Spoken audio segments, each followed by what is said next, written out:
नमस्कार, आप देख रहे हैं डिजिटल दंगल। आपके साथ मैं हूं प्राची पाराशर। आज डिजिटल दंगल में बात करेंगे उत्तर प्रदेश के सियासी दंगल की, 27 के चुनाव की, जिसको लेकर बिसात पिचनी शुरू हो गई है। एक तरफ अखिलेश यादव हैं जो अपने पीडीए में नए वोट बैंक को जोड़ने की कोशिश कर रहे हैं, तो वहीं योगी आदित्यनाथ अपनी हार्डकोर हिंदुत्व की छवि पर चलते हुए अपने वोट बैंक को अपने साथ इंटैक्ट रखने की कोशिश कर रहे हैं। इन दिनों उत्तर प्रदेश में एक ही मुद्दा है जो गूंज रहा है, और वो मुद्दा है राम मंदिर का। अखिलेश यादव की पार्टी राम मंदिर में चढ़ावा चोरी के मुद्दे को अपने हाथ से जाने नहीं देना चाहती। वजह यह है कि भारतीय जनता पार्टी के कोर एजेंडे में हमेशा राम मंदिर रहा है, और ऐसे में राम मंदिर में अगर कुछ गड़बड़ी हुई है तो बड़ा आसान है बीजेपी के खिलाफ नैरेटिव बनाने का। ये तो बात रही सॉफ्ट हिंदुत्व की, राम मंदिर की। ये तो बात रही अखिलेश यादव की ताजा रणनीति की। लेकिन बीते कई सालों से अखिलेश यादव अपने एमवाई समीकरण में कुछ और वोट बैंक जोड़ने की भी कोशिश कर रहे हैं, क्योंकि अखिलेश यादव ये जानते हैं कि अपने पारंपरिक वोट बैंक के सहारे अब उत्तर प्रदेश में सत्ता में वापसी की नहीं जा सकती है। इसीलिए अखिलेश यादव एमवाई का नारा छोड़कर अब पीडीए के सहारे हैं, और उस पीडीए की फुल फॉर्म भी वक्त के लिहाज से, हालात के लिहाज से अखिलेश यादव बदलते रहते हैं। पहले पीड़ित, दलित और अल्पसंख्यक के नाम से बना पीडीए अब पीड़ित भी है, दलित भी है, अल्पसंख्यक भी है, अगड़ा भी है, शोषित भी है। अब धीरे धीरे करके जो फुल फॉर्म है इसकी एक्सपेंड हो रही है, बदल रही है, क्योंकि अखिलेश यादव अब पीड़ित, दलित के साथ साथ अल्पसंख्यक के साथ साथ अगड़ों की भी राजनीति करना चाहते हैं, अगड़ों में भी अपनी पैठ जमाना चाहते हैं। और इसीलिए आप अखिलेश यादव के जितने भी कार्यक्रम देखेंगे, एक तो ये कि अखिलेश यादव सॉफ्ट हिंदुत्व की राह चल पड़े हैं। बीते कुछ दिनों में जितने भी राज्यों में विधानसभा चुनाव हुए हैं, चाहे महाराष्ट्र की बात करिए, दिल्ली की बात करिए, पश्चिम बंगाल की बात करिए, अखिलेश यादव को ये बखूबी समझ में आ गया है कि जब तक हिंदू वोट उनके साथ नहीं होगा, जब तक हिंदू वोट एकजुट नहीं होगा, एकमुश्त नहीं होगा, तब तक अखिलेश यादव का उत्तर प्रदेश की सत्ता में वापस लौटने का सपना अधूरा रह सकता है। इसलिए एक रणनीति तो यह है कि वो सॉफ्ट हिंदुत्व की बात कर रहे हैं, जिसमें राम मंदिर का एजेंडा फिट कर रहे हैं। दूसरा, ब्राह्मण वोट बैंक पर अखिलेश यादव की नजर टिकी हुई है। वो ब्राह्मण वोट बैंक जो उत्तर प्रदेश में कहावत है कि ब्राह्मण जिसके साथ होते हैं, ब्राह्मण का वोट जिस पार्टी को मिलता है, सत्ता उसी को मिलती है। यानी कि सत्ता की चाबी ब्राह्मण वोट बैंक के हाथ में है उत्तर प्रदेश में। तो अखिलेश यादव इसी वोट बैंक को रिझाने की कोशिश कर रहे हैं। आगे आपको समझाऊंगी कि इस वोट बैंक को रिझाने के लिए अखिलेश यादव ने किन किन मुद्दों को उठाया, पिछले आंकड़े क्या कहते हैं, 2017, 2019, 2022 और 2024 में ब्राह्मण किसके साथ रहे, और वो सोशल इंजीनियरिंग का फॉर्मूला मायावती का क्या था, जिससे 2007 में मायावती ने पूर्ण बहुमत की सरकार बनाई थी, और 2012 में जब अखिलेश मुख्यमंत्री बने थे तब उन्हें कितने % ब्राह्मणों का साथ मिला था। तो आइए पहले चुनावों की बात कर लेते हैं, कुछ आंकड़े आपके सामने रखते हैं, और उसके बाद अखिलेश यादव इन दिनों किन मुद्दों को लेकर एग्रेसिव हैं, अभी अखिलेश यादव कैसे ब्राह्मणों को अपने पाले में लाने की कोशिश कर रहे हैं, वो आपको बताऊंगी। सबसे पहले साल 2022 के चुनावों की बात कर लेते हैं। 2022 के चुनावों में भी मुझे बहुत अच्छे से याद है, अखिलेश यादव ब्राह्मण की नाराजगी का मुद्दा उठाया करते थे, प्रेस कॉन्फ्रेंसेस किया करते थे, ब्राह्मण मिलन सम्मेलन किया करते थे, जनेश्वर मिश्र के नाम पर कार्यक्रम किया करते थे, परशुराम जयंती पर कार्यक्रम किया करते थे। उस वक्त भी अखिलेश यादव की कोशिश ये थी कि ब्राह्मण वोट बैंक अखिलेश यादव को मिल जाए, या ब्राह्मणों का साथ अखिलेश को मिल जाए, लेकिन ऐसा हुआ नहीं। 2022 के चुनावों में एक मुश्त ब्राह्मण वोट भारतीय जनता पार्टी के खाते में गया था, 89%, यानी कि 89% ब्राह्मण वोट बैंक बीजेपी के साथ गया था, और समाजवादी पार्टी के खाते में महज 6 से 7% ब्राह्मण वोट गया था। यानी कितना भी नैरेटिव अखिलेश यादव ने 2022 के चुनावों में चलाया था, वो नैरेटिव काम नहीं आया। बीजेपी के साथ ब्राह्मण जुड़ा रहा, ये 2022 के चुनावों में समझ में आ गया था। 2022 के चुनावों में ब्राह्मण बीजेपी के साथ इंटैक्ट रहे थे। अब आइए 2024 के लोकसभा चुनावों की भी बात कर लेते हैं। इस लोकसभा चुनाव की बात करना इसीलिए जरूरी है क्योंकि इसी लोकसभा चुनाव में, यानी कि 2024 के लोकसभा चुनाव में अखिलेश यादव ने पहली बार पीडीए का नारा गढ़ा था, और पीडीए को सफलता मिली थी। 37 सीटों पर समाजवादी पार्टी के जो सांसद हैं वो चुनकर आए थे, और सबसे बड़ी पार्टी लोकसभा में, यानी कि लोकसभा चुनाव में उत्तर प्रदेश की बन गई थी समाजवादी पार्टी। उस वक्त पीडीए को बड़ी कामयाबी मिली थी। उस वक्त क्या ब्राह्मणों का साथ बीजेपी से छूट गया था? तो ऐसा नहीं है। 75% जो ब्राह्मण वोटर्स हैं 2024 के लोकसभा चुनाव में भी बीजेपी के साथ इंटैक्ट रहे। हाँ, थोड़ी सी गिरावट जरूर आई, लेकिन 75% का ये आंकड़ा था, और 19% के आसपास 6-7% के आसपास समाजवादी पार्टी को मिलता रहा। लेकिन जब कांग्रेस के साथ समाजवादी पार्टी आ गई, चूंकि कांग्रेस के साथ गठबंधन 2024 के चुनाव में था, तो इंडिया अलायंस की अगर इन टोटल आप बात करें तो 18 से 19% जो वोट है ब्राह्मणों का, वो 2024 में इंडिया ब्लॉक को मिला था। तो अब सोचिए, यहाँ 5-7% का ही अगर गैप आता है, यानी जो ब्राह्मण हैं वो 5-7% ही अगर हिलते हैं या 10% भी अगर हिलते हैं, तो बीजेपी नीचे पहुंच जाती है। भारतीय जनता पार्टी को नुकसान होता है। 24 के लोकसभा चुनाव में समझ में आ गया था, क्योंकि 89% से 75 पर बीजेपी गई थी, और इंडिया ब्लॉक का यानी कि कांग्रेस और समाजवादी पार्टी का जो वोट परसेंट था ब्राह्मणों का, वो बढ़ गया था, 18 से 19% हो गया था। तो उनकी सीटें कितनी पहुंच गई थी? 37 पहुंच गई। यही फॉर्मूला अखिलेश यादव अभी 27 के इलेक्शन में भी लगाने जा रहे हैं। लेकिन 2017 में क्या हुआ था? 2017 में भारतीय जनता पार्टी को, जब भारतीय जनता पार्टी ने सत्ता में जबरदस्त वापसी की, योगी आदित्यनाथ को मुख्यमंत्री बनाया गया, उस वक्त भी बीजेपी के साथ 80% जो ब्राह्मण वोटर्स हैं वो रहे थे। 17 में 80 थे, 22 में 89% हो गया, यानी कि 9% का इजाफा हुआ था। यानी ब्राह्मण वोट जो है वो बीजेपी के साथ इंटरेक्ट रहता है, बीजेपी का कोर वोट इसे कहा जा सकता है। इस पर डोरे डालने की कोशिश अखिलेश यादव कर रहे हैं। अब देखना ये होगा कि अखिलेश यादव कितना कामयाब इसमें हो सकते हैं। 2007 का चुनाव याद कर लीजिए, जब मायावती ने एक सोशल इंजीनियरिंग का बेहतरीन फॉर्मूला निकाला था। ब्राह्मण और दलित वोट बैंक को एक करके मायावती सत्ता में लौटी थी, मायावती ने सत्ता की कुर्सी को हासिल किया था।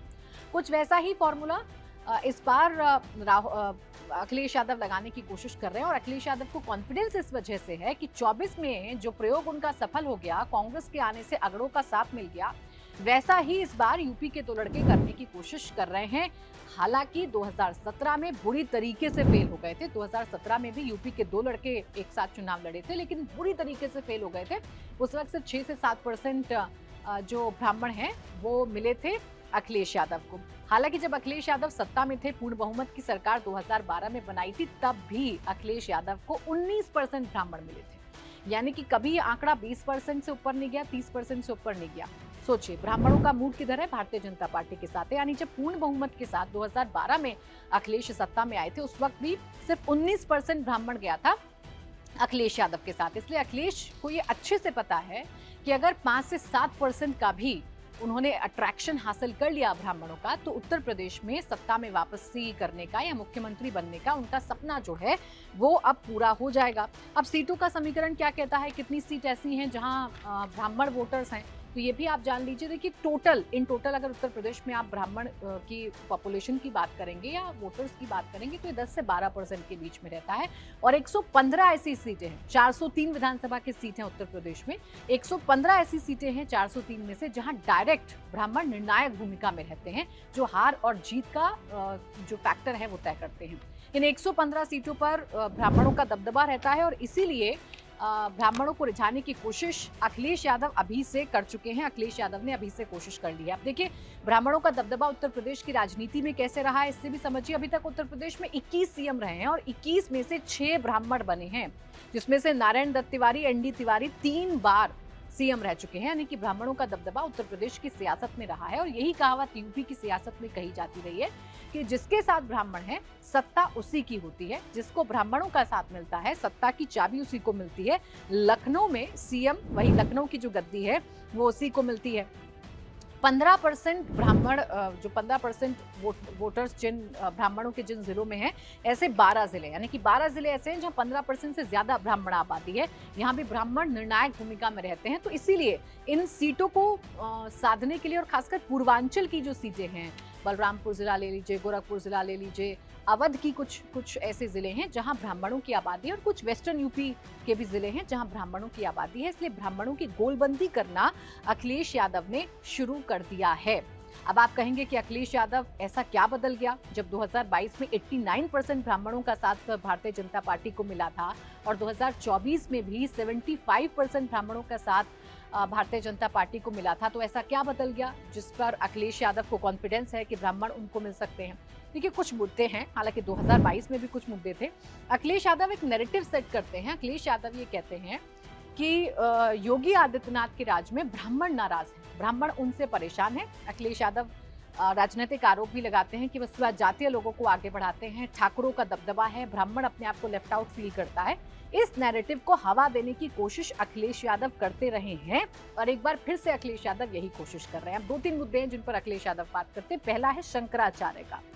प्रयागराज में जो कुछ शंकराचार्य के साथ हुआ था, उस मुद्दे को अखिलेश यादव अपने हाथ से जाने नहीं देना चाहते हैं, इसलिए समय समय पर शंकराचार्य के चरणों में अखिलेश यादव नजर आते हैं, उनके साथ खड़े हुए नजर आते हैं, उनके मुद्दे पर सरकार की आलोचना करते हैं। बटुकों के साथ जो हुआ उसकी चर्चा अखिलेश यादव करते हैं, गौ माता की चर्चा अखिलेश यादव करते हैं। तो इसके साथ ही साथ आज पीडीए का एक और नारा अखिलेश यादव ने बताया, पीड़ित, दलित, अगड़ा, अल्पसंख्यक के साथ उन्होंने कह दिया पीड़ित, पंडित साथ साथ। और आज तो अखिलेश यादव महाभारत काल की भी याद कर रहे थे।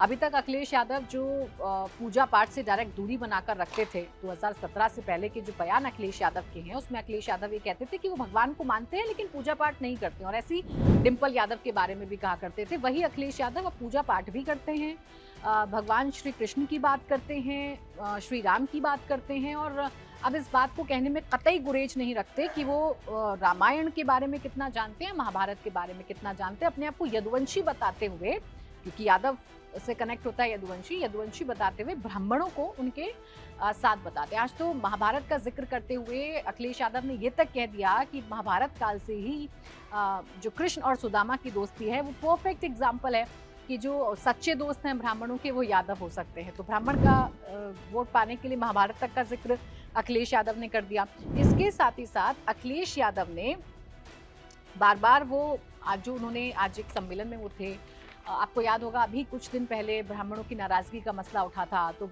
बीजेपी के कुछ ब्राह्मण विधायकों ने बाटी चोखा पार्टी की थी, जिस पर बीजेपी के प्रदेश अध्यक्ष पंकज चौधरी ने नाराजगी जताई थी। उस मुद्दे को भी आज अखिलेश यादव ने उठाया और कहा कि यहाँ तो बाटी चोखा खाने पर कार्रवाई हो जाती है, बाटी चोखा खाने पर नाराजगी हो जाती है, ब्राह्मणों को यूपी सरकार में कुछ करने की आजादी नहीं है। इसके अलावा 2020 के एक मुद्दे को अखिलेश यादव जिंदा रखना चाहते हैं, जिंदा करना चाहते हैं, और वो मुद्दा है विकास दुबे का। वो मुद्दा है बिकरू कांड का, जिसमें विकास दुबे की गाड़ी पलटी थी, विकास दुबे का एनकाउंटर हुआ था। उस मुद्दे पर आज अखिलेश यादव ने कुछ ऐसी बातें कही जो हैरान करने वाली है। उन्होंने कहा कि जब उनकी सरकार उत्तर प्रदेश में बनेगी तो सैटेलाइट इमेज से वो चेक करेंगे कि बिकरू में हुआ क्या था, कानपुर में हुआ क्या था, और विकास दुबे की मौत किन हालातों में हुई थी। क्योंकि विकास दुबे ब्राह्मण है, तो ब्राह्मण से ब्राह्मण को कनेक्ट करने की कोशिश अखिलेश यादव कर रहे हैं। हालांकि विकास दुबे के मुद्दे पर 2022 के चुनाव में भी अखिलेश यादव ने वोट मांगे थे, नैरेटिव बनाया था, कैंपेन सेट करने की कोशिश की थी, लेकिन उस वक्त अखिलेश यादव बुरी तरीके से फेल हो गए थे। लेकिन इस बार मसला थोड़ा अलग है, क्योंकि यूजीसी में भी जिस तरीके से सवर्ण छात्रों का मुद्दा आया, उसे भी अखिलेश यादव ने भुनाने की कोशिश की, और यूपी दरोगा भर्ती परीक्षा में ब्राह्मणों को लेकर जो सवाल पूछा गया, उस नाराजगी को भी अखिलेश यादव कहीं न कहीं भुनाने की कोशिश कर रहे हैं। अब क्या वाकई में अखिलेश यादव ब्राह्मण वोट को अपने साथ जोड़ पाएंगे? देखिए 6 से 7% रहता है, अगर हम अखिलेश यादव की बात करें, उनके साथ 6 से 7% का वोट बैंक रहता है। 17 के चुनाव में यूपी के जब 2 लड़के साथ थे तब भी इतना ही था। कांग्रेस के साथ आने से ये लग रहा है अखिलेश यादव को कि अगड़े जो हैं वो आ सकते हैं, खासकर ब्राह्मण आ सकते हैं इस गठबंधन के साथ। इसलिए अखिलेश यादव जोर शोर से ब्राह्मणों को रिझाने की कोशिश कर रहे हैं, ब्राह्मण सम्मेलन भी कर रहे हैं। लेकिन दूसरी तरफ बीजेपी की रणनीति बड़ी साफ है, बीजेपी का कोर वोट है ब्राह्मण, तो किसी भी सूरत हाल में बीजेपी अपने इस वोट बैंक को अपनी मुट्ठी से जाने नहीं देगी। अब देखना ही दिलचस्प होगा कि आने वाले समय में जैसे जैसे उत्तर प्रदेश के चुनाव नजदीक आएंगे, वैसे वैसे आखिरकार उत्तर प्रदेश की सियासत किस तरफ मुड़ती है। इसी के साथ डिजिटल दंगल में बस इतना ही।